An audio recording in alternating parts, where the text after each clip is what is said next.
하시고 주시옵소서. 아멘. 감사합니다. 자, 우리 하나님 말씀 구약성경 예레미야 7장입니다. 구약성경 예레미야 7장 8절로 11절까지 우리 교독하겠습니다. 예레미야 7장 8절로 11절, 페이지 수로는 1062쪽쯤에 있습니다. 예레미야 구약성경입니다. 예레미야 7장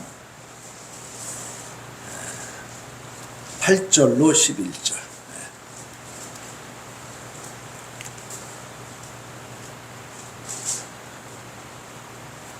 7장 8절부터 11절까지. 제가 8절 먼저 봉독하겠습니다.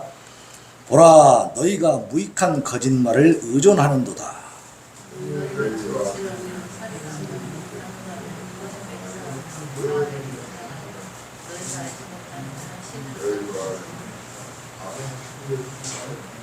내 이름으로 일컬음을 받는 이 집에 들어와서 내 앞에 서서 말하기를 우리가 구원을 얻었나이다 하느냐. 이는 이 모든 가증한 일을 행하려 함이로다. 내 이름으로 일컬음을 받는 이 집이 너희 눈에는 도둑의 소굴로 보이느냐. 보라, 나 곧 내가 그것을 보았노라. 여호와의 말씀이니라. 아멘. 아멘. 오늘 말씀은 무익한 거짓말. 느낌표. 네. 오늘날 많은 사람들이 착각하는 게 뭐냐면 교회만 열심히 나가면 다 된다라고 생각하는데,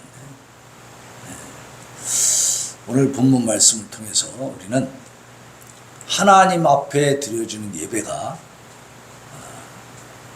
어떻게 드려져야 하나님 받으시는 참 예배가 되는지를 깨달을 수 있기를 바랍니다.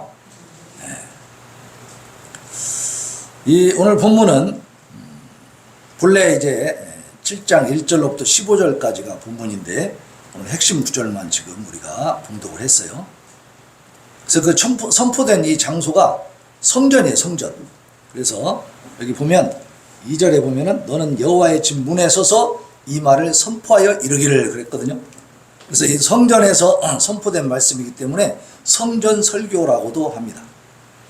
근데 유다의 이 위선적인 성전 예배를 책망하고 있는 내용으로 지금 이 말씀이 기록이 되어 있어요. 예레미야 선지자는 우리가 알고 있듯이 눈물의 선지자라고 합니다. 눈물의 선지자. 왜 그러냐면 이 예레미야 선지자가 활동한 시대는 남유다가 이제 멸망하는 그 시기입니다. 그래서 멸망을 앞두고서 몇십 년 전부터 예레미야가 막 그것을 예언하면서 경고하고 있는데 안 들어먹는 거예요. 그 예레미야는 너희들이 계속 그렇게 악한 짓을 하고 우상 섬기고 종교 혼합주의로 그냥 하나님을 이렇게 만홀히 여기면 너희들 정말 망한다. 엄청난 그 심판을 받을 것이다. 그렇게 얘기를 해도 안 듣는 거예요. 그리고 거짓 선지자들이 나타나가지고 야, 너 거짓말하지 마 임마. 하나님은 우리에게 평안을 주신다고 그랬어. 성전에 예배 잘 드리는데 누가 뭐라 그래? 이런. 그러나 예레미야는 정말 답답한 심정을 가지고 미리미리 그 멸망을 예견하면서 경고했지만 결국은 어떻게 했어요? 이들이 돌이키지 않고 끝까지 하나님을 대적하는 바람에 결국 망합니다. 망하는 것까지 다 보는 거야. 그러니까 얼마나 마음에 고통이 심했겠습니까? 오늘 이 본문도 보면 아직 망하기 전이에요. 그 남유다에게 지금 경고해주고 너희들이 예배를 이따위로 드려서는 안 된다라는 걸 말씀해주고, 그래서 그들이 하고 있는 짓이 뭐냐? 무익한 거짓말을 하고 있어. 오늘 1절에 보니까, 아니죠, 8절에 보니까 다시 한번 읽어봅시다. 8절 시작. 보라, 너희가 무익한 거짓말을 의존하는도다. 이게 정말 큰일이에요. 거짓말 하는 것도 문제인데 거짓말을 어떻게 하고 있어요? 의존하고 있어. 그걸 믿고 앉아 있는 거예요. 그러니까 그 나라가 망하는 겁니다. 거짓말을 믿고 앉아 있으니까 망하는 거지. 그렇지 않겠어요? 근데 왜 믿습니까? 거짓말인지 아닌지 분별을 못하니까 믿고 앉아 있는 거죠. 그죠? 우리 대한민국도 거짓말인지 참말인지 이걸 잘 분별할 수 있는 국민들이 많아져야 될 줄로 믿습니다. 많은 국민들이 바로 분별하고 바로 판단하고 바로 평가할 줄 알아야 돼. 그렇지 않으면 망하는 건 시간 문제다. 시간 문제. 네, 오늘 예레미야 7장 1절로 15절까지는 두 문단으로 나눌 수가 있어요. 1절로 7절에는 하나님께서 진정으로 원하시는 예배가 무엇인가 이걸 말씀해 주고 있습니다. 우리가 계속 책망만 받으면 아이들도 그렇죠. 혼내기만 하면 자기가 뭘 어떻게 해야 될지를 모른단 말이야. 오히려 당황해가지고 더 잘못할 수도 있어. 근데 하나님은 어때요? 이렇게 해야 된다라는 걸 미리 알려주시죠. 오늘도 1절로 7절에서 보면 너희 길과 행위를 바르게 해라 말씀하세요. 바르게 해라. 그 바르게 하는 게 뭐냐? 거짓말을 믿지 말아라. 이웃들 사이에 정의를 행해라. 이방인과 고아와 과부를 압제하지 말아라. 무죄한 자의 피를 이곳에서 흘리죠. 이곳이 어디야? 성전이요. 성전에서 무죄한 자의 피를 흘려. 억울한 피를 흘린다 이 말이에요. 왜 그래요? 뇌물 먹고 부정부패하는 거예요. 돈 갖다 주는 사람은 가해자가 피해자가 돼버려. 이런 아주 뒤죽박죽인 세상. 이런 걸 성전에서 그런 짓을 하고 있어요. 왜 성전이 그렇게 그때는 그런 역할을 할 수 있었냐면 이 성전의 제사장, 이 레위인들, 이 사람들이 상당한 권력을 가지고 있었잖아요. 재정 일치가 되어 있었기 때문에 재판도 다 한다고 말이에요. 재판하는 과정에서 정의로운 공의로운 재판을 하는 게 아니고 뇌물을 먹고 왜곡된 재판을 하는 거예요. 그때 무죄한 자의 피가 흐르는 겁니다. 그 성전에서 그런 짓을 하면서 또 하나님 앞에 제사는 드리는 거예요. 그렇게 하면 될 줄 아는 거야. 우리가 무슨 짓을 해도 하나님 앞에 제사를 잘 드리면 된다는 거죠. 그런 착각을 하고 있는 거죠. 자, 또 한 가지, 이제 지금까지 말씀드린 거 하나의 도덕적인 죄라면, 도덕적인 법적인 죄라면 한 가지 종교적인 죄가 있습니다. 다른 신들 뒤를 따라서 화를 자초한다. 다른 신들을 섬기는 거예요. 이제 종교 다원주의는 다른 데로 가진 않아. 그런데 내가 여호와 하나님을 섬기면서도 너희들에게도 구원이 있어. 그래 너희들도 괜찮아. 거기도 괜찮고 여기도 괜찮고 이렇게 생각하는 게 종교 다원주의고, 혼합주의는 하나님 앞에 예배도 드리고 바알신에게도 예배를 드리고 막 왔다 갔다 하는 거예요. 부처님에게도 예배를 드리고 그냥 막 아무데나 따라다니면서 알라신에게도 예배를 드리고, 이게 이제 혼합주의죠. 혼합주의. 심지어는 성전에다가 바알신당을 차려놓고 돼지를 갖다 올려. 하나님을 능멸하고 있는 거죠. 능멸하고 있는 거예요. 하나님 앞에 예배 드리는 것이 하나의 형식만 갖추면 된다라는 이런 착각 속에서 하나님을 능멸하고, 그러니까 자기들은 잘 예배를 드리고 있다고 형식을 갖추고 있는데 하나님 입장에서는 어때요? 능멸을 당하고 있는 거예요. 그래서 거짓말을 믿지 말고 이웃들 사이에 정의를 행하고 또 이방인과 고아와 과부를 압제하지 말고 무죄한 자의 피를 흘리지 마라. 그리고 다른 신들 뒤를 따라다니지 말아라. 이게 이제 하나님 앞에 예배 드리기 전에 먼저 취해야 될 자세, 삶의 모습이다 그 말입니다. 우리가 예배 드리면서도 삶의 변화가 없다면 그 예배는 하나님과 상관없는 예배인 것을 깨달으시길 바랍니다.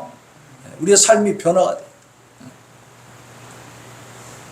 그리고 이제 8절로 15절에 보면 유다 백성들이 하나님이 요구하시는 참된 예배를 떠난 형식적이고도 위선적인 예배를 드리고 있는 거예요.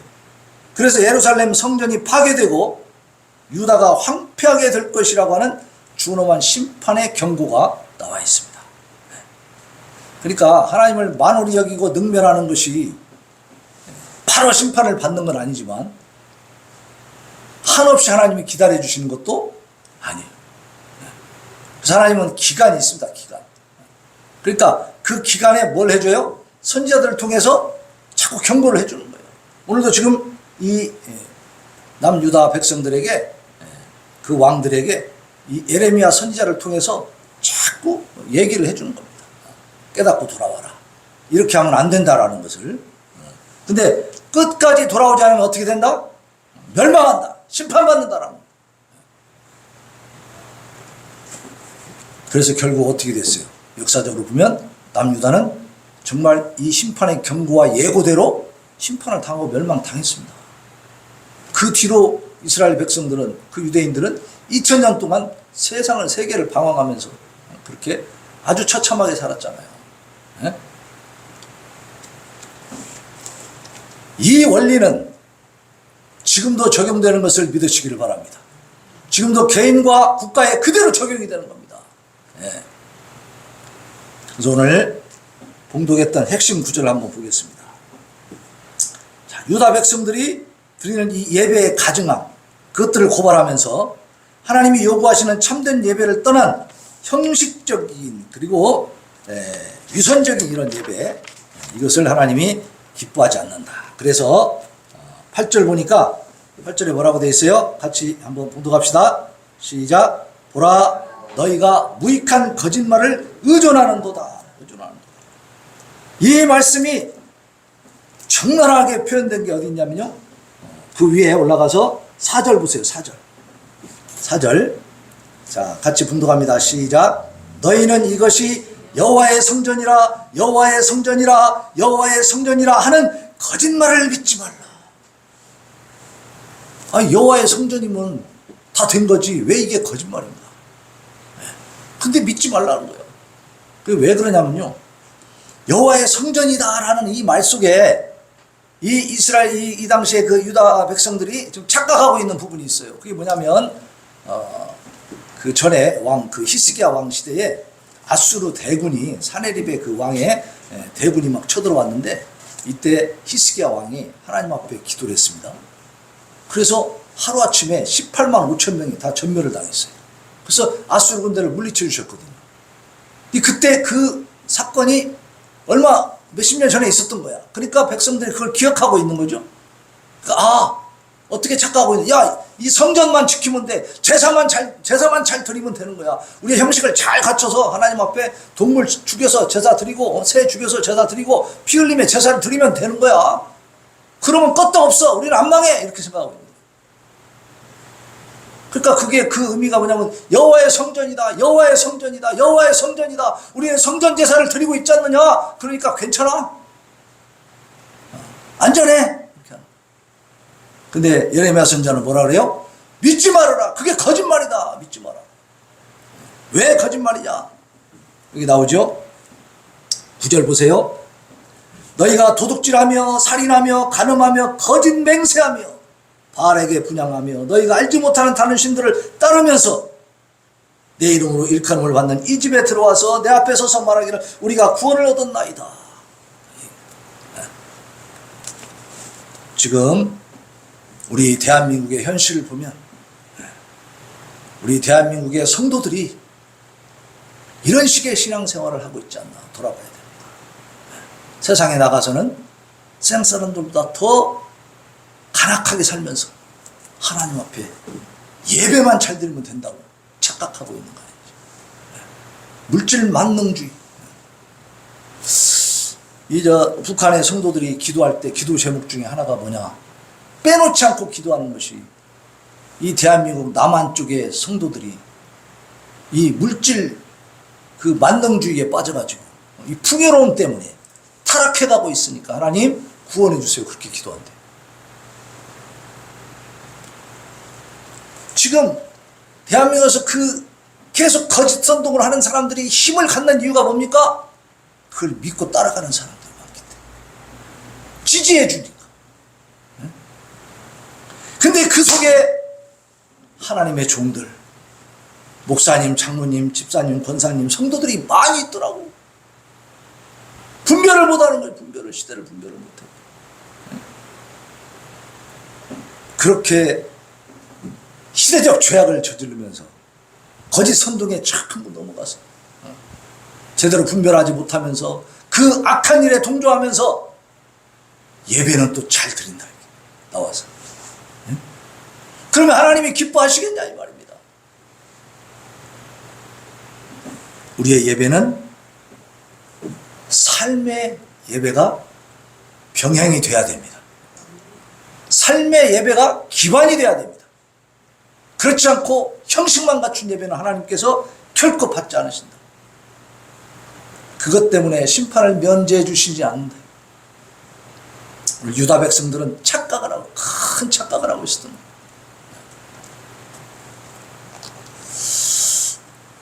자, 성전 제사만 드리면 유다는 안전하다고 하는 주장이 있어. 이런 주장은 당시 거짓 선지자들에게 의해서 많이 유포가 됐습니다. 아까 말씀드린 것처럼 히스기야 당시에 사네립이 이끄는 아수르의 그 군대를, 그 18만 5천 명이나 되는 엄청난 군대를 하루아침에 딱 전멸시킨 그 사건을 악용해서 그걸 잘못 전달하고 있는 거예요. 성전 제사만 잘 드리면 돼. 그럼 우리는 다 하나님 지켜줘. 이렇게 되는 거죠. 그러나 아수르군이 패망한 것은 예루살렘 성전이 있었기 때문이 아니고 히스기야 왕이 목숨을 걸고 사투를 하면서 진정으로 회개한 줄로 믿습니다. 히스기야 왕은 진정한 믿음을 갖고 있던 사람이야. 하나님 앞에 자기가 병에 걸려갖고 죽게 됐다 하는 그 예고를 듣고서 어떻게 했어요? 벽을 향해서 하나님 앞에 철저하게 기도했잖아요. 이 사람은 정말 하나님을 의지하고 하나님을 만원히 여기지 않고 존중할 줄 아는 사람이었다. 그러니까 아수르 군대가 쳐들어왔을 때에도 어떻게 했어요? 진정으로 하나님 앞에 기도하는 거예요. 히스기야가 열왕기하 19장 14절에 보면 히스기야가 사자의 손에서 편지를 받아보고 여호와의 성전에 올라가서 히스기야가 그 편지를 여호와 앞에 펴놓고 그리고 기도하는 거예요. 하나님, 이 아수르 군대가, 이 사네립의 군대가 자기들 신이 다른 민족의 신들을 다 파멸시키고 승리를 거두었다고 우리한테도 항복을 요구합니다. 하지만 그 다른 신들이 다 그 아수르 신에게 멸망당한 것은 그들은 다 목석이고 사람이 만든 그 하나의 금속이고 나무에 불과하기 때문입니다. 그들은 신들이 아니기 때문이 아닙니까? 이제 진짜 하나님은 천상천하에 오직 하나님 한 분인 것을 이제 이 이스라엘을 구원하심으로 보여주시옵소서. 하나님께 영광을 돌리기 위한 진정한 회개와 간절한 간구가 있었다. 이건 진정성 있는 예배고 기도죠. 그 하나님 들으셨잖아요. 그래서 다음날 그냥 18만 5천 명이 그것이 고고학적으로 증명이 되어 있습니다. 정말로 그렇게 죽었어. 근데 왜 죽었는지에 대해서는 많은 이제 학설들이 나오고 있어요. 주장들이. 근데 그 정확하게 무엇이다라고 말하기는 좀 뭐한데 하여튼 뭐 어떤 전염병이 막 돌았는지 어쩌는지 하여튼 기록에 분명히 나와 있다는 거예요. 18만 5천 명이 하루아침에 다 전멸당한 거예요. 다 죽었어. 그렇다고서 이 유다 병사들이 나와서 막 이렇게 칼로 죽인 게 아니고 자체적으로 다 죽어버린 거예요. 이런 놀라운 기적을 하나님이 일으키신다 이 말이에요. 근데 그것을 악용하는, 오용하고 약물도 남용하면 안 되잖아요. 하나님을 이렇게 함부로 취급하면 안 되는 거예요. 그때 여호와의 성전이 있어서 성전에서 제사를 많이 드려서 그래서 하나님이 구원해 주신 게 아니고 히스기야 왕과 그 백성들이 어떻게 했어요? 하나님 앞에 진심으로 무릎을 엎드려서 간구했다는 말이에요. 그 진심이 통한 거예요. 진심이. 하나님은 중심을 보시는 거예요. 중심. 우리의 심장을, 이 폐부를 꿰뚫어 보시는 분인 것을 믿으시기 바랍니다. 우리 형식을 가지고 사람들 앞에서는 얼마든지 거룩한 척 할 수 있죠. 어떤 장로님이 정말 막 건축도 하고 막 그 교회에서 몇십 년 동안 엄청나게 존경받았던 장로님이 돌아가실 때 목사님이랑 이제 그 성도들이 와가지고 장로님 천국 가셔야지요. 그러니까 그때 그 장로님이 이렇게 얘기했답니다. 욕을 해대면서 천국이 어디가 있어? 깜짝 놀랐다. 그렇게 존경받던 장로님이 어떻게 저렇게 말을 할 수가 있나? 왜 그러겠어요? 우리가 실제 믿음은 없으면서도 겉으로는 얼마든지 거룩하게 보이도록 살아갈 수 있습니다. 사람들을 속일 수 있다는 얘기예요. 그러나 하나님은 속일 수 있습니까? 없습니까? 하나님은 속일 수 없어요. 하나님 앞에서는 절대로 안 됩니다. 그러니까 우리가 우리 마음속 깊은 곳에 있는 악한 생각들이 하나님 앞에 다 보여지고 있다는 사실을 기억하시길 바랍니다. 네. 자, 유다 백성들이 행위했던 거 아까 9절에 읽어드렸죠. 도덕적으로 타락해가지고 도둑질하고 살인하고 간음하고, 그리고 종교적으로는 종교 혼합주의에 빠져가지고 바알신들 다른 우상들 막 섬기고 막 이러고 있었죠. 그래서 하나님이 책망하십니다. 10절과 11절 같이 한번 봉독합시다. 10절부터 시작. 내 이름으로 일컬음을 받는 이 집에 들어와서 내 앞에 서서 말하기를 우리가 구원을 얻었나이다 하느냐? 이는 이 모든 가증한 일을 행하려 함이로다. 내 이름으로 일컬음을 받는 이 집이 너희 눈에는 도둑의 소굴로 보이느냐? 보라, 나 곧 내가 그것을 보았노라. 여호와의 말씀이니라. 하나님이 다 보고 계시다는 거예요. 이 도둑놈들아, 그러니까 와서 제사 드리는 모든 이들이 다 뭔 짓을 하고 왔어? 도둑질하고 살인하고 못된 짓만 하고 와 있는 거야. 그러니까 하나님 보시기에는 다 도둑의 소굴인 거야. 이게 거룩한 척 하지만 그들이 거룩한 게 아닌 거예요.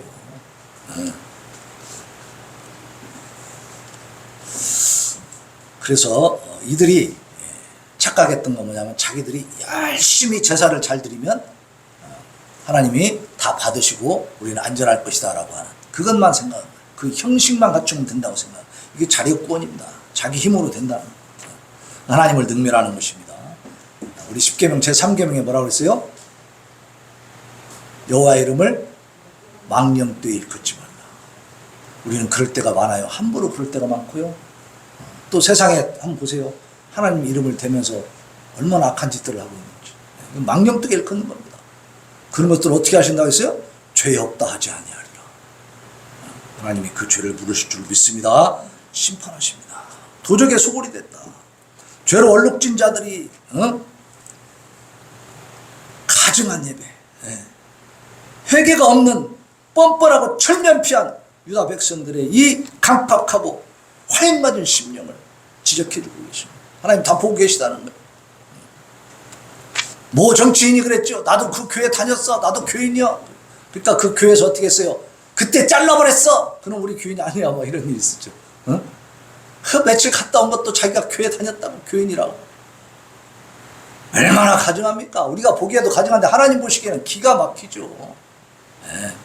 인간들이 그렇다 이 말입니다. 뻔뻔하다고요. 그렇게 철면피해. 잘못한 걸 잘못했다고 인정을 안 해요. 하나님은 이러한 모든 악한 행위들을 지켜보고 계신 것을 믿으시기 바랍니다. 우리가 그러한 것들을 분별하면서 하나님 앞에 간절히 기도하면 그들을 끝장내 주십니다. 왜? 대한민국은 하나님의 나라입니다. 하나님이 세워서 하나님이 발전시키고 하나님이 지금까지 지켜주신 나라예요. 그렇지 않으면 우리나라 이렇게 버틸 수가 없는 나라지. 지금도 마찬가지예요. 지금도 주한미군 딱 떠나면요 우리는 그대로 먹힙니다. 북한이 힘없는 것 같아요? 바로 왜 러시아하고 중국이 붙어 있잖아요. 걔들이 같이 밀고 들어와버리고 일본이 도와줄 것 같습니까? 일본은 그 사이에 독도 점령해버립니다. 이거는 아무것도 아니에요. 대한민국 진짜 쓰러지는 건 순식간입니다. 그러나 미군이 딱 버티고, 미국은요 초강대국입니다. 이 중국 100개가 있어도 당연히들 못 오는 나라예요. 그 정도 엄청난 힘을 갖고 있으니까 중국이 건들지 못하고 일본도 독도를 좀 갖고 싶어도 우리 땅 맨날 하면서도 못 가져가죠. 왜 그런 줄 아세요? 우리가 무서워서? 문재인 대통령 때 무슨 뭐 해병대를 거기다가 막 주둔시키고 막 우리 땅 지킨다고 일본 애들이 웃습니다. 실제로 한번 붙여봤어. 일본 해군하고 우리 해군하고 싸움을 붙여보니까 2시간 만에 박살나버려 우리가. 왜 그런 줄 아세요? 일본은요 원자폭탄 2개 맞고 나서도 그 다음부터 이 미국의 바지가랑에 꽉 붙잡고 살았어요 지금까지. 그러니까 엄청나게 지금 거기에 미군 기지도 많아. 그러니까 미국이 어떤 작전을 한다면 적극적으로 협력하는 거야. 우리 문재인 때는 안 해요 뒤로 나갔잖아요. 이상한 놈들이라고 그랬잖아. 근데 지금 어때요? 일본은 막 거기다가 미군 기지를 막 만드세요 막.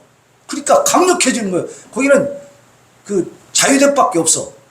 그러니까 정식으로 군대라고 할 수가 없어요. 왜냐하면 이건 침략국이기 때문에 그런 거 못 만든다 했는데도 자유대의 그 군사력이 우리나라 뺨친다고 말입니다.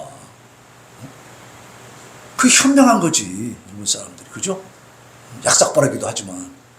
그러나 미국을 붙잡는 건 굉장히 지혜로운 겁니다. 왜냐하면 중국을 붙잡고 있으면 얻어 터집니다. 박살나 그냥. 그 속에 그냥 그 밑에 가서 무릎 꿇고 살아야 돼. 하지만 미국을 붙잡으면 존중받습니다. 그죠? 지금 다 역사가 말해주고 있잖아요. 70여 년 동안 역사를 한번 보세요.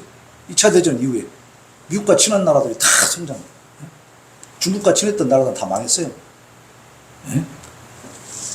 또 우리 역사 뭐 반만년 말할 것도 없죠. 우리도. 그러니까 지금 이 시대에 하나님의 심판의 경고를 우리가 분명히 들으면서 어느 방향으로 가는 것이 하나님의 뜻인가.